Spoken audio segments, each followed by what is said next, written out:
नमस्कार, सेहत से जुड़े हमारे खास कार्यक्रम हेल्थ गुरु में स्वागत है आप सभी का। मैं हूं आपके साथ ज्योति सिंह। आज हम बात करेंगे कोरोना के नए वेरिएंट ओमिक्रॉन के बारे में, जिससे न केवल भारत बल्कि पूरा विश्व चिंता में है।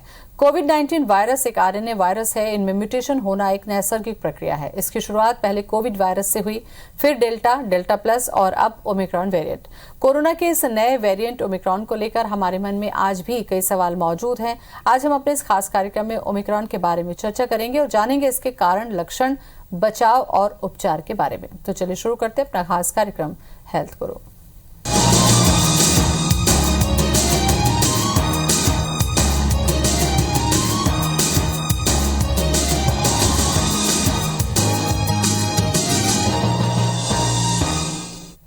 और इस पर चर्चा करने के लिए आज हमारे साथ स्टूडियो में मौजूद हैं स्पर्श मल्टी स्पेशलिस्ट। बहुत स्वागत है आपका।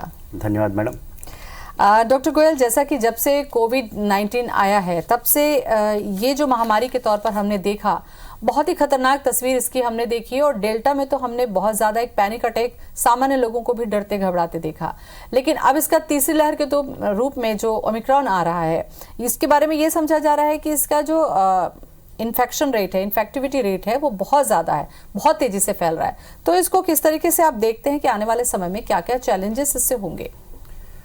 ज्योति, पिछले कुछ दिनों का अनुभव हमने देखा ही है कि जिस तरह से ओमिक्रॉन के केसेस इतने नंबर्स में डेली आ रहे हैं, तो ये कहना गलत नहीं होगा कि इसकी इन्फेक्टिविटी बहुत ज़्यादा है। जो कुछ डेटा हमारे पास है फॉरेन कंट्रीज़ के, उससे ये कहा जा रहा है कि इसकी इन्फेक्टिविटी जो है 4 to 5 टाइम्स डेल्टा के कंपैरिजन में ज़्यादा है।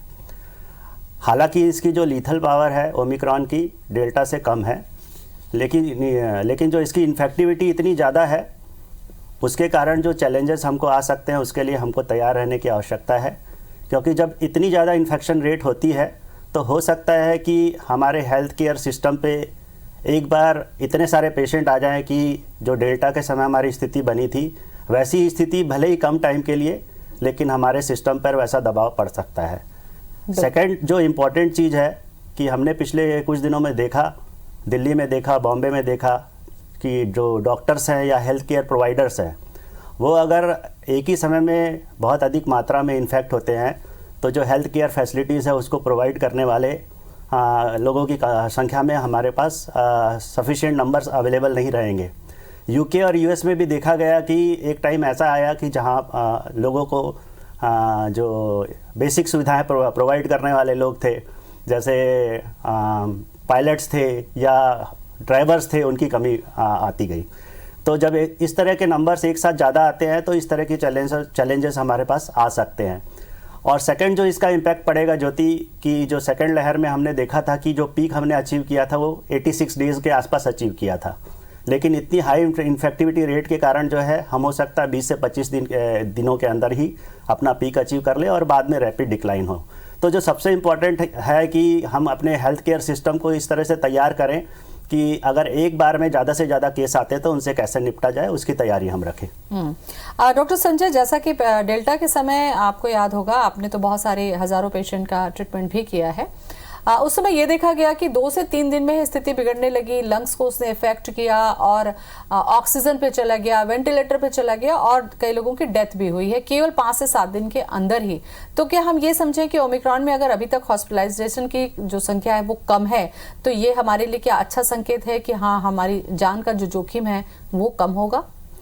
हाँ ज्योति, एक राहत देने वाली बात निश्चित तौर पर यह है कि अभी तक जो मेरा अनुभव रहा है कि जो केसेस आए हैं उनमें हॉस्पिटलाइजेशन की जो ज़रूरत है वो बहुत ही कम लोगों को पड़ रही है। और ये वायरस जो है मोस्टली जो है अपर रेस्पिरेटरी ट्रैक्ट को ज़्यादा इन्फेक्ट करता है। जो लंग्स है, जो एल्वेलाई है, उसमें जो है उसका इतना ज़्यादा असर नहीं है जो जैसा कि डेल्टा में था। तो डेफिनेटली ये निश्चित तौर पर एक राहत देने वाली बात है कि इसमें कॉम्प्लिकेशन रेट कम है। फिर भी मैं कहूँगा कि जिस तरीके से हमने इसकी इन्फेक्टिविटी को देखा है और अगर नंबर्स एक बार में ज़्यादा आते हैं तो हो सकता है कि हेल्थ केयर सिस्टम पे दबाव पड़े, तो हमको अपनी कमर कस के तैयार रहना चाहिए। डॉक्टर संजय, क्या अभी भी हम ये सशंकित रह सकते हैं, क्योंकि जैसा आपने कहा कि बहुत जल्दी इन्फेक्शन हो रहा है तो पीक पर भी हम बहुत जल्दी पहुंच जाएंगे, तो क्या कोई ऐसी कंडीशन आ सकती है कि जब संख्या बहुत ज़्यादा बढ़े और उस समय क्या लोगों की तबीयत इतनी ज़्यादा खराब हो कि हॉस्पिटल की ज़रूरत पड़ सके? क्या ऐसी संभावना भी हो सकती है? बिल्कुल हो सकती है ज्योति। जिस तरह से हमने डेल्टा वेव जब आई थी तो उसकी अर्ली स्टेजेस में हमने देखा था कि लोगों को इतने ज़्यादा हॉस्पिटलाइजेशन की ज़रूरत नहीं पड़ रही थी, इतने ज़्यादा कॉम्प्लिकेशंस नहीं हो रहे थे। लेकिन जैसे जैसे सेकंड वेव प्रोग्रेस करती गई और उसका बिहेवियर, वायरस का बिहेवियर चेंज होता गया, तो लोगों को अधिक से अधिक कॉम्प्लिकेशन होने लगे और हेल्थ केयर सिस्टम की आवश्यकता पड़ने लगी। तो हमको किसी भी स्थिति में ओमिक्रॉन को भी हल्के में नहीं लेना चाहिए और हमें अपनी जो तैयारियां हैं, हमारे जो पिछले अनुभव हैं, उसके आधार पे करना चाहिए और हमें कमर कस के तैयार रहना चाहिए। लक्षणों पर हम चर्चा कर लें, क्योंकि ज़्यादातर जो लक्षण डॉक्टर संजय क्या वैसे ही हैं जैसे कि कोविड-19 में डेल्टा प्लस के थे, सर्दी खांसी बुखार आमतौर पर, और ऐसे मौसम में जब बारिश और छत्तीसगढ़ जैसे जगहों पर ठंड पड़ रही है तो मुझे ऐसा लगता है कि हर घर में कोई ना कोई सर्दी खांसी बुखार से है। तो क्या कुछ डिफरेंट है ये डेल्टा प्लस से लक्षण इसका? अभी जो हमारे को देखने को मिल रहा है ज्योति, मेनली जो फीवर है और बॉडी एक है, माइल्जिया है, हेडेक है, वो 3-4 दिन तक बहुत ज़्यादा रह रहा है लोगों को। खांसी जो है तीसरे चौथे दिन आना चालू होती है। एब्डोमिनल सिम्टम्स थोड़े से कम हैं, तो थोड़ा सा पहले डेल्टा के कंपैरिजन में थोड़ा बिहेवियर चेंज हुआ है, लेकिन ओवरऑल जो फ्लू रिलेटेड सिम्टम्स होते हैं वैसे ही सिम्टम्स है ज्योति। तो आपने जो दूसरा पार्ट किया क्वेश्चन का कि हर घर में सर्दी खांसी के मरीज़ हैं, तो आप ये कहेंगे कि सर ये ओमिक्रॉन है कि नहीं है, ये आपका मेरे को लगता है कि यही प्रश्न होगा। तो ऐसी अवस्था में जब पेंडेमिक चल रहा है और किसी को भी अगर फ्लू लाइक सिम्टम्स आते हैं तो मेरा ऐसा मानना है कि उसको कोविड ही मान के चलना चाहिए और अपना जो बिहेवियर है और जो प्रिकॉशंस है वो कोविड प्रोटोकॉल के हिसाब से ही लेना चाहिए। उससे परिवार के लोगों को और समाज के लोगों को फायदा होगा। बिल्कुल, ऐसा इसलिए भी मैंने कहा डॉक्टर साहब आपसे, क्योंकि देखिए सभी लोग इसको सामान्य सर्दी खांसी बुखार समझकर टेस्ट के लिए नहीं पहुंच रहे हैं और सामान्य मेडिसिन ही ले रहे हैं। तो ऐसे में जो आइसोलेशन ही समझिए इसको कि अगर पूरा का पूरा परिवार घर पर है, बीमार है, इलाज कर रहा है, तो इस दौरान उन्हें क्या ध्यान में रखना चाहिए और अस्पताल में भर्ती होने के क्या ऐसे लक्षण देखें कि आपको हॉस्पिटल से संपर्क करना चाहिए? ज्योति, जो गवर्नमेंट ऑफ इंडिया का गाइडलाइन है उसमें अभी जो कोविड के पेशेंट हैं उनको 3 कैटेगरी में डिवाइड किया गया है।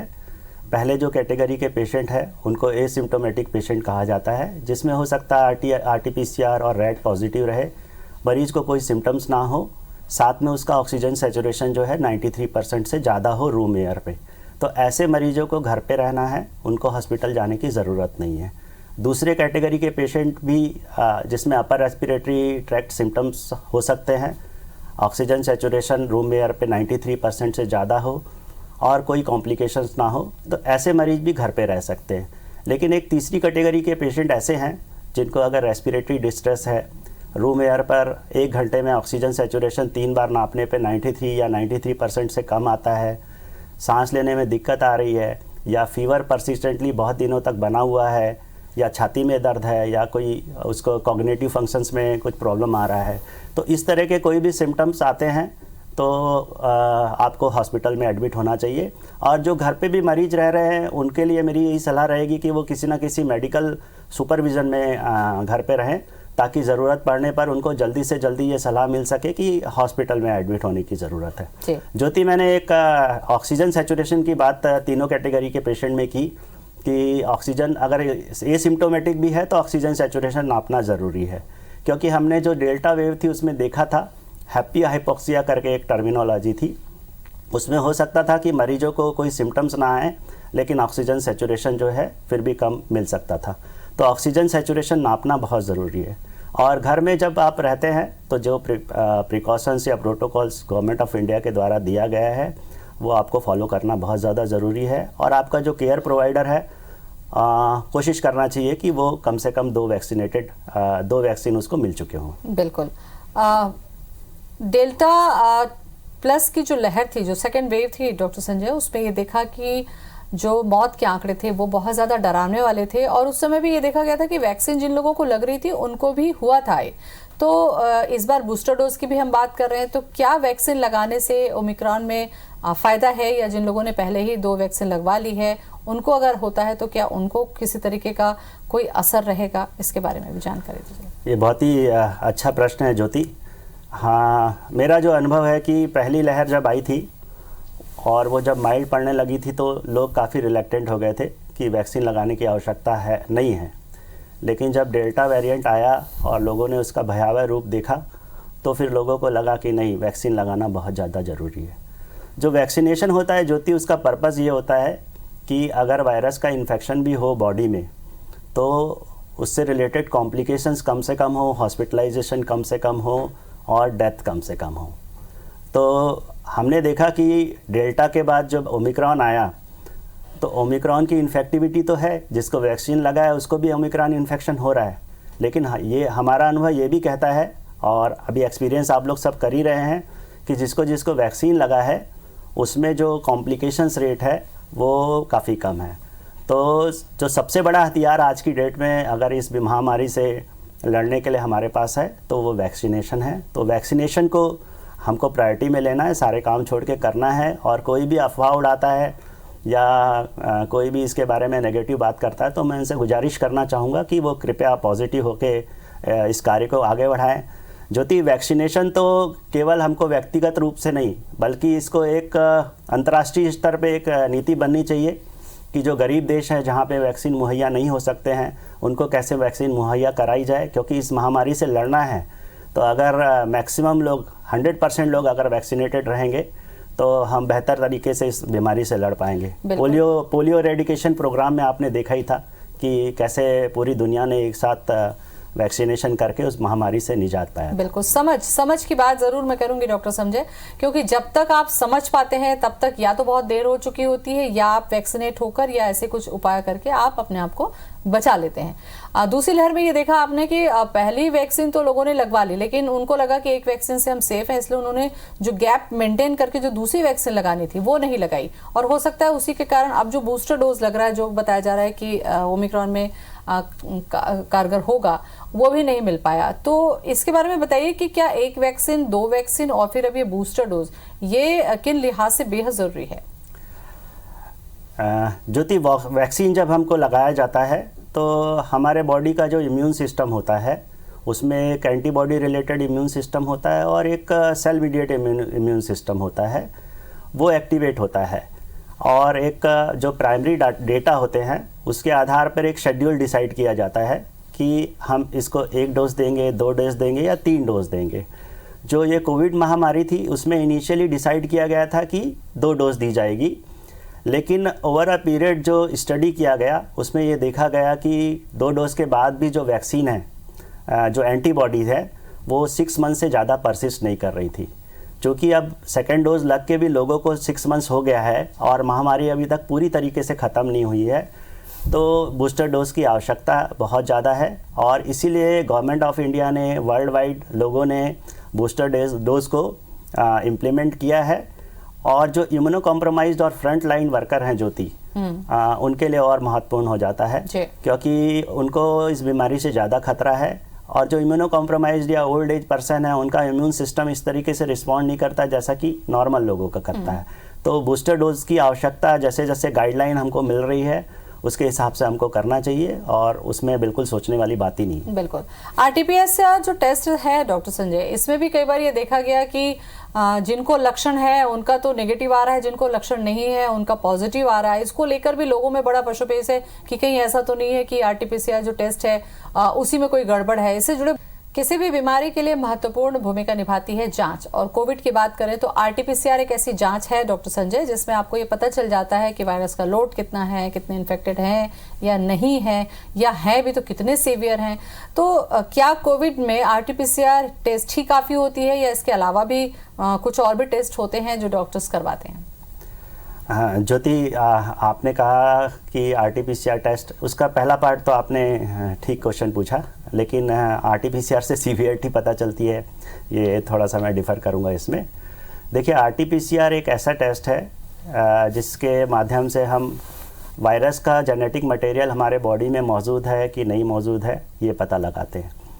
अगर वायरस का जेनेटिक मटेरियल किसी भी मेथड से हम हमारे शरीर में मौजूद है वो पता लगाते हैं, इसका मतलब ये होता है कि उस वायरस का जेनेटिक मटेरियल प्रेजेंट है, इसलिए वो वायरस हमारी बॉडी में प्रेजेंट है। मतलब RT-PCR अगर पॉजिटिव है किसी पेशेंट का, तो ये मान के चलिए कि 100% वो वायरस उस व्यक्ति के शरीर में मौजूद है। हो सकता है वो एक्टिव हो या ना हो, ये अलग बात है। लेकिन अगर RT-PCR नेगेटिव आता है, इसका मतलब ये कतई नहीं है कि उस व्यक्ति के शरीर में वायरस मौजूद नहीं है। इसका जो प्रमुख कारण है ज्योति, कि RT-PCR टेस्ट करने का एक ऑप्टिमम टाइम होता है। ऐसा स्टडी में देखा गया है कि अगर इन्फेक्शन के इनिशियल 4 डेज़ में RT-PCR टेस्ट किया जाता है तो वो 67% केसेस में नेगेटिव आ जाता है।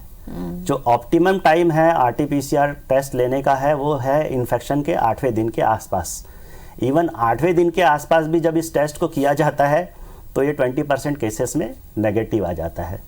तो अगर पॉजिटिव टेस्ट आता है तो ये 100% माना जाएगा कि उस व्यक्ति के शरीर में वायरस मौजूद है। लेकिन अगर नेगेटिव टेस्ट आ जाता है, इसका मतलब बिल्कुल ये नहीं है कि उस व्यक्ति के शरीर में वायरस मौजूद नहीं है। ये बहुत ही इंपॉर्टेंट क्वेश्चन इसलिए भी है क्योंकि हम लोगों को अगर कोई व्यक्ति जिसके पूरे के पूरे सिम्टम्स कोविड जैसे दिखते हैं और दूसरे टेस्ट में भी कोविड को सपोर्ट करने वाले एविडेंसेस होते हैं, और अगर RT-PCR नेगेटिव आ जाता है तो वह व्यक्ति मानने को ही तैयार नहीं होता है कि मुझे कोविड इन्फेक्शन हुआ है। तो ऐसे व्यक्तियों के लिए मैं यही सलाह देना चाहूँगा कि आपके जो ट्रीटिंग डॉक्टर हैं आपको उन पे बिलीव करना चाहिए, और हो सकता है कि वो आपका RT-PCR टेस्ट दोबारा कराएं। आपके क्वेश्चन का सेकंड पार्ट था ज्योति कि RT-PCR से हम किसी भी इन्फेक्शन की सीवियरिटी को पता लगा सकते हैं।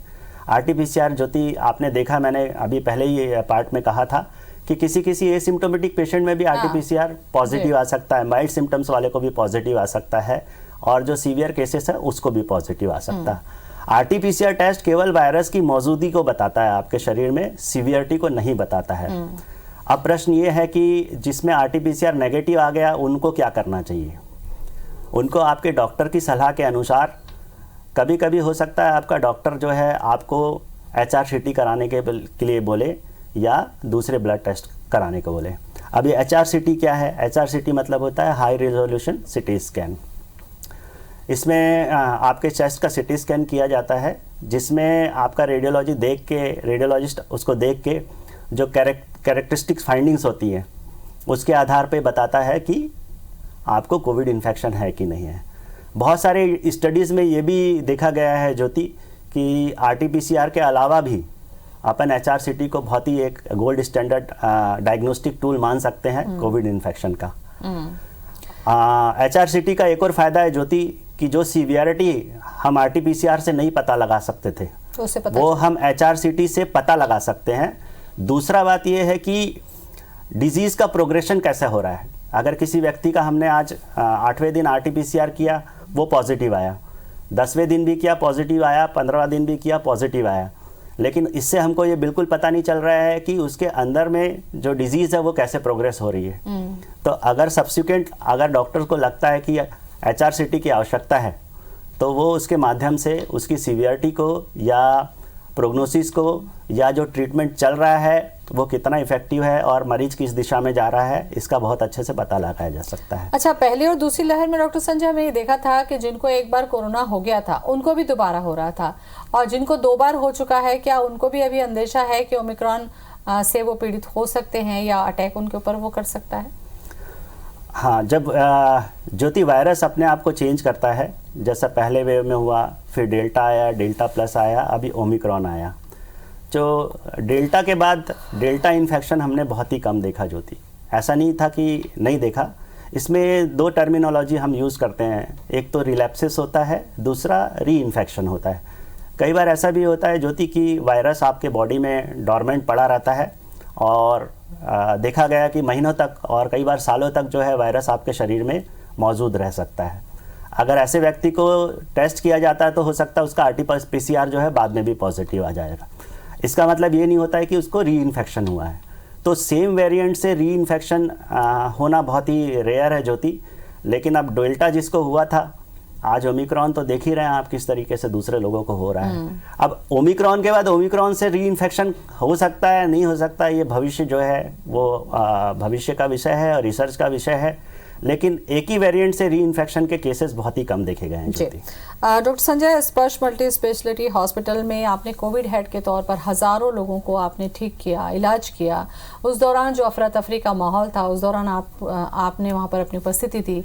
अपना अनुभव कुछ साझा करिए और कुछ ऐसी चीजें जो पेशेंट के तौर में आपने देखा, मरीजों को जो अपनी सेवाएं दी, वो अनुभव मुझे लगता है आपको दर्शकों से साझा करना चाहिए। ज्योति, जहाँ मेरे डॉक्टर बनने के बाद अगर मेरी ज़िंदगी का सबसे बेहतरीन अनुभव कुछ रहा है तो वो कोविड में काम करने का रहा है, क्योंकि एक युद्ध में जिस तरह से एक टीम काम करती है और हम विजयी होकर निकलते हैं तो जो एक गर्वान्वित खुद को महसूस करते हैं, वो अनुभव मुझे रहा। और इसमें कुछ जो यादें रही ज्योति, वो बहुत ही खट्टी मिट्टी रही।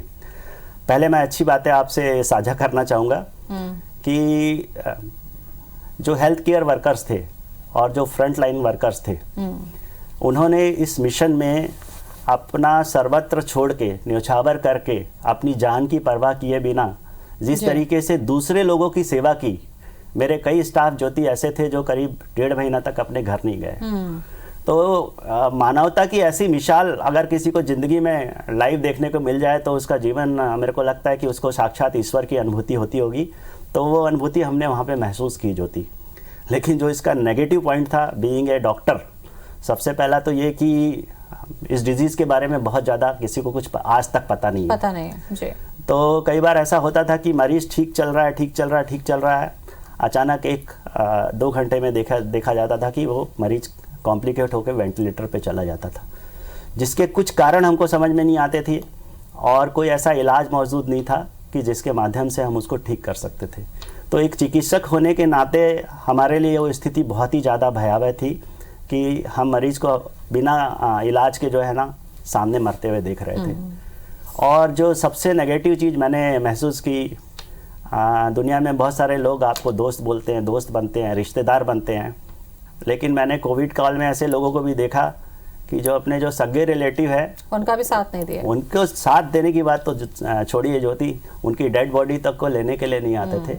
हमको रिक्वेस्ट करके म्यूनिसिपल कॉरपोरेशन से उसका अंतिम संस्कार कराना पड़ता था। ये बहुत सारे ऐसे पहलू थे डॉक्टर संजय जो देखने को मिले और आपके माध्यम से हमने दर्शकों से साझा इसलिए किया कि कोरोना को कोई भी वेरिएंट हो, चाहे ओमिक्रॉन हल्का ही दिख रहा है, लेकिन इसे हल्के में न लें, प्रोटोकॉल का पालन करें, गंभीरता किसी भी समय हो सकती है। काफी अहम जानकारी डॉक्टर संजय आपने दी, बहुत बहुत शुक्रिया आपका। Thank you very much. तो हेल्थ गुरु में आज हमने चर्चा की कि ओमिक्रॉन क्या है, कैसे इसके लक्षण आ रहे हैं और इससे बचाव का तरीका वही है कि भीड़भाड़ से बचिए, मास्क लगाइए और इसे हल्के में बिल्कुल मत लीजिए, क्योंकि दूसरी लहर का दर्द अभी तक हमारे जहन में बाकी है। नमस्कार।